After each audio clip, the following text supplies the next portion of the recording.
नमस्कार, प्रणाम, जय हिंद। कैसे हैं आप लोग। बिहार में जो है ड्रेसर की भर्ती चल रही है और इसमें जो है डॉक्यूमेंट वेरिफिकेशन के बाद से ऑब्जेक्शन का काम चल रहा है। यानी नोटिफिकेशंस भी जारी कर दिए गए हैं, लिंक भी जारी कर दिया गया है और आप सभी ने चेक भी कर लिया है।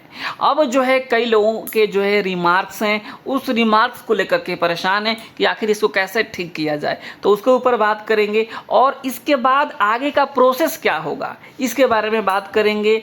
इसके बाद जब आपकी ज्वाइनिंग होगी तो उसमें कौन से आपको डॉक्यूमेंट्स देने होंगे उसके बारे में बात करेंगे। पूरी जानकारी आपको हम इस वीडियो में देने की कोशिश करेंगे। और साथ ही साथ सबसे पहले आप समझेंगे एक बात कि इस तरीके से सबको मैसेज आ रहा है, जो है बार बार 6 बार 7 बार आ रहा है। काफ़ी मेरे पास जो आया इस बात को लेकर के, तो मैंने सोचा वीडियो में एक आध मिनट इसके ऊपर बात कर लिया जाए, बता दिया जाए।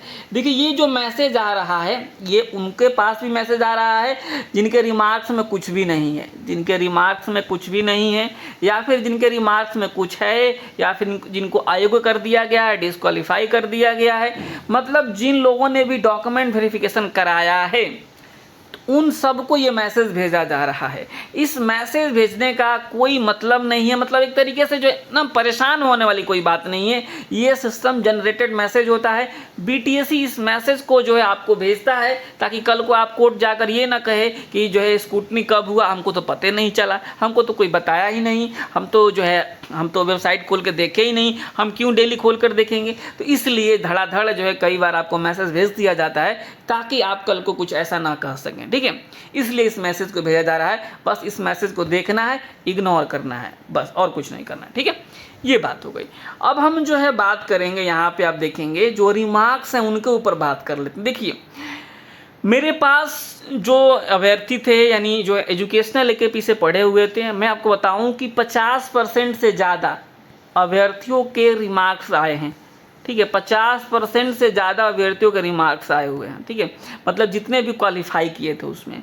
अब जो है कई तरीके के रिमार्क्स हैं। मैं सबसे यही कह रहा हूँ कि जो है आपका जो रिमार्क्स है ना, उस रिमार्क्स को आप ध्यान से पढ़िए, ठीक है। और ध्यान से पढ़ करके अपने कॉलेज में बात कीजिए। अगर आपका कॉलेज सही होगा तो बीटीएससी ज़रूर वैलिड करेगा, इस बात को हम कह रहे हैं। अगर आपने रातों रात ड्रेसर का कोर्स किया होगा तो फिर जो है बीटीएससी सारी बातों को समझ रहा है, किसी भी हाल में वैलिड नहीं करेगा। देखिए, जो आप हमारे यहाँ से पढ़े हैं अच्छी बात है, आप पास किए हैं अच्छी बात है, लेकिन अगर आप कहेंगे कि नहीं ऐसे नहीं वैसे, तो इस बात को लेकर के हम बिल्कुल भी एग्री नहीं है। कि अगर आप सोचिए ध्यान से, आप हमारी बात को ध्यान समझ लीजिए, आप जो है अपने कॉलेज से बात कीजिए,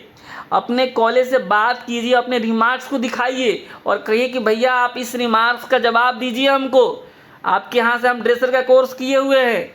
नहीं दीजिएगा तो फिर दिक्कत वाली बात हो जाएगी। तो आपको सीधे अपने कॉलेज से बात करना है। देखिए, दस्तावेज सत्यापन में प्रमाण पत्र, देखिए ये किसी का रिमार्क है, अंक पत्र निर्गत करने वाले संस्थान को संघ अथवा बिहार राज्य एवं अन्य राज्य सरकार से certificate in medical dresser course संचालित करने के मान्यता के रूप में सर्टिफिकेट ऑफ इनकॉर्पोरेशन दिया है। इस जो उक्त संस्थान के सोसाइटी, ट्रस्ट, कंपनी के रूप में मान्य होने का साक्ष्य है, कोर्स संचालित करने का साक्ष्य नहीं है। मतलब जो संस्थान है उसने क्या किया भाई, उसको दिया गया मान्यता कि आप सोसाइटी हो, ट्रस्ट हो, कंपनी हो, और उसने क्या किया, ड्रेसर का कोर्स चलाना शुरू कर दिया। अब जो है कह रहा है बीटीएससी कि भाई ये जो है कोर्स संचालन का साक्ष्य नहीं है। सरकार से कोर्स संचालन की मान्यता नहीं होने के कारण विज्ञापन की कंडिका 1-2 में जो बात कही गई है उसके अनुसार से अयोग्य कर दिया गया है। तो ज़्यादातर लोगों में के साथ यही हुआ है कि उन्होंने जो है, उनका जो कॉलेज है वो जो है वोकेशनल वाला है, सोसाइटी वाला है, ट्रस्ट वाला है, कंपनी वाला है, उसको कहीं से भी किसी भी जो है सरकार से यह साफ साफ अनुमति नहीं मिला है कि आपको 40 सीट पे, आपको 30 सीट पे, आपको 20 सीट पे, आपको मतलब इतने सीटों पे आप CMD या DMD का कोर्स करवा सकते हैं। ऐसा अगर लेटर आपके पास है तो आप जो है सबमिट कीजिए बीटीएससी के ऑब्जेक्शन पोर्टल पे, और 100% मैं आपको गारंटी दे रहा हूँ कि आपको जो है मान्य किया जा सकता है। अगर ऐसा सर्टिफिकेट आपको कॉलेज दे देता है कि हमको फलाने जो है सरकार ने इतने सीटों पे ट्रेसर कोर्स चलाने की अनुमति दी है, और आपका जो सत्र है, इस बात का भी विशेष ध्यान रखिएगा।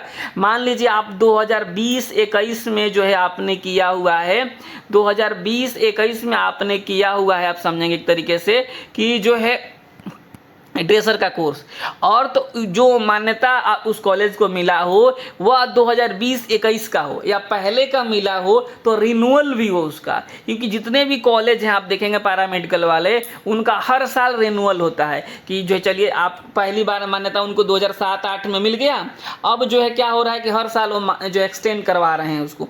तो अगर मान लीजिए आपके कॉलेज का कभी भी मान्यता मिला है, उससे कोई दिक्कत नहीं है, आपके सत्र का होना चाहिए। अगर ये डॉक्यूमेंट है तो आप लोग अपलोड कीजिए, आपको ज़रूर जो है कंसीडर बीटीएससी करेगी। लेकिन ये डॉक्यूमेंट नहीं है तो फिर दिक्कत वाली बात हो सकती है। बाकी जिनके रिमार्क्स में कुछ भी नहीं है उनको टेंशन नहीं लेना है। और यहाँ पे देखिएगा, ये भी बहुत लोगों में है, यूजीसी द्वारा अनिवार्य किया गया public self disclosure, UGC pro forma upload नहीं है। ये ज़्यादातर हमने देखा है, जो अरुणाचल की डिग्रियाँ है, जो उधर जो सिक्किम का है, एशियन वाला है, इन सारी चीज़ों में इस बात को ज़्यादातर मेंशन किया गया है कि विद्यालय के वेबसाइट पर यूजीसी द्वारा अनिवार्य किया गया पब्लिक सेल्फ डिस्क्लोजर तथा यूसीजी जो है परफॉर्मा अपलोड नहीं है। शैक्षणिक योग्यता का प्रमाण पत्र निर्गत करने वाले विश्वविद्यालय के पब्लिक सेल्फ डिस्क्लोजर वेबसाइट पर उक्त कोर्स के संचालन मान्यता के संबंध में साक्ष्य उपलब्ध नहीं है। मतलब जो है किसने कहा है जो है ड्रेसर कोर्स कराने को लेकर के ऐसा मान्यता वाला साक्ष्य नहीं है। विज्ञापन की कंडिका 1 के आलोक में विश्वविद्यालय को संघ तथा बिहार अथवा अन्य राज्य सरकार से अभ्यर्थी के सत्र में, जो मैं आपको बता रहा था कि जिस सत्र में आपका सर्टिफिकेट है, उस सत्र में certificate in medical dresser course संचालन करने की जो मान्यता प्राप्त है का साक्ष्य के रूप में जो है आपको public self disclosure UCG pro forma उपलब्ध कराना अनिवार्य है। अगर इसको आप उपलब्ध करवा देते हैं तो आपकी नौकरी पक्की हो जाएगी। जिसमें उक्त कोर्स संचालित करने का स्पष्ट उल्लेख हो, प्राप्त आपत्तियों, साक्ष्यों और प्रमाणों के आधार पर सम्यक विचारोपरांत अग्रतर निर्णय लिया जा सकेगा। मतलब जो इन लोगों के रिमार्क्स में इस तरीके से रिमार्क्स है, आप भैया अपने कॉलेज यूनिवर्सिटी में बात कीजिए, कहिए कि लाइए हमको ये वाला डॉक्यूमेंट्स दीजिए और आपकी नौकरी हो जाएगी। कोई फिबट वाली बात नहीं है। देखिए, मैं वही बात बताता हूँ जो यहाँ पर रिमार्क्स में दिया गया। इसमें साफ कहीं नहीं लिखा गया कि नहीं आप तो ये दे देते हैं public self disclosure UGC proforma दे देंगे तभी हम आपको हटा देंगे। इसमें साफ साफ लिखा है अगर आप दे देंगे तो आपको वैलिड किया जाएगा।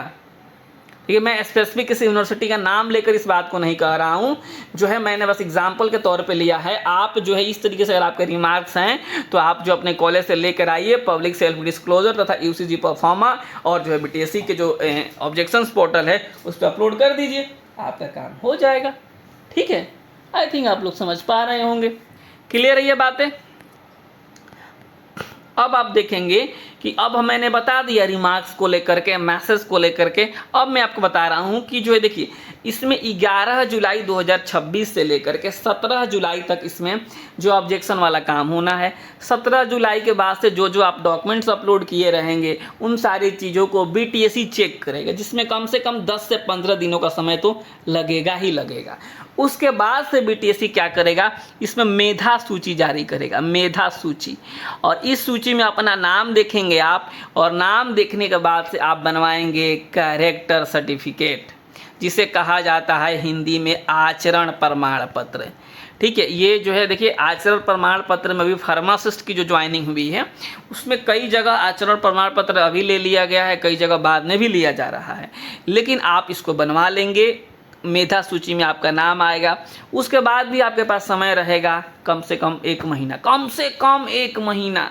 मैं आपको बता दूं, मेधा सूची का नाम आ गया, फिर वो स्वास्थ्य विभाग को जाएगा, स्वास्थ्य विभाग 8-10 दिनों में पोस्टिंग करेगा, फिर 1 महीने का समय रहेगा। मतलब मेधा सूची जारी होने के बाद भी आप मान के चलिए 1.5 महीने के आसपास आपके पास समय रहेगा।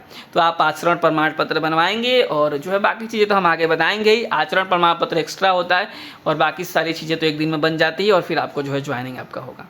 ठीक है, तो आई थिंक मेरे हिसाब से तो आपको बहुत सारी चीज़ें समझ में आई होगी कि ऑब्जेक्शन को लेकर हड़बड़ा नहीं जाना एकदम से ना, कि जो है अब क्या अब क्या। अगर आप जो है कोई बीमारी होता है तो एकदम हड़बड़ा जाइएगा तो उसका थोड़ा ट्रीटमेंट हो जाएगा। आप सोचिए कि इसका इलाज हम कैसे कर सकते हैं, इसका इलाज, इसके लिए कौन सी दवा सही रहेगी, कौन सा हॉस्पिटल सूटेबल रहेगा। मतलब मेरे कहने का मतलब है कि जो आपके रिमार्क्स हैं उस रिमार्क्स को आप ध्यान से पढ़िए, 4 बार 5 बार पढ़िए और अपने कॉलेज जाइए। फ़ोन से सब नहीं होता है, और जाके उनको कहिए कि भाई आप लाओ, कहाँ है ये जो आपने मुझे सर्टिफिकेट दिया हुआ है। अगर वो मिल जाता है तो आपकी नौकरी हो जाएगी। ऐसा नहीं कि जो रिमार्क्स का मतलब बाहर ही होगा। ये बात, इसके बाद एक और यहाँ पे खबर आ जाई थी कि फर्जी सर्टिफिकेट वाले अभ्यर्थियों पर होगी FIR। मनीष रंजन, बिहार तकनीकी सेवा आयोग द्वारा परिधापक बहाली के लिए आपत्ति प्रक्रिया का अधिसूचना जारी होने के बाद सफल अभ्यर्थियों में खुशी है, तो दूसरी ओर फर्जीवाड़ा करने वाले के खिलाफ बिहार परिधापक सेवा संघ ने मोर्चा खोल दिया है। संघ के अध्यक्ष मनीष रंजन की अध्यक्षता में आयोजित आपात बैठक में बहाली को पारदर्शी बनाने का संकल्प लिया गया। मनीष रंजन ने कहा कि दस्तावेज सत्यापन में कई संदिग्ध संस्थानों के प्रमाण पत्र सामने आए हैं। संघ ऐसे फर्जी कॉलेजों को ब्लैकलिस्ट करने और पिछले दरवाजे से घुसने की कोशिश करने वालों अभ्यर्थियों पर नामजद FIR दर्ज कराने के लिए मुख्यमंत्री एवं BTSC को मांग पत्र सौंपेगा। इस तरीके से बातें कही गई है। चलिए हम इस वीडियो में इतना ही रखते हैं। आई थिंक बहुत सारी चीज़ें आपको पता चली होगी। देखिए, आपको मैं मेरे हिसाब से जो मेरे पास अनुभव है, जो मेरे पास जानकारी आती है, उसके हिसाब से मैं आप सभी के साथ शेयर करता हूँ। अगर आपको लगता है कि ठीक है जो है, तो आप चैनल को सब्सक्राइब कर सकते हैं। बाकी आपकी इच्छा है, ठीक है। जो हमारा काम है बताना, हम तो बताते रहेंगे। कमेंट्स बॉक्स में अपनी राय ज़रूर लिखिएगा और जो है बहुत बहुत धन्यवाद आप सभी का। नमस्कार।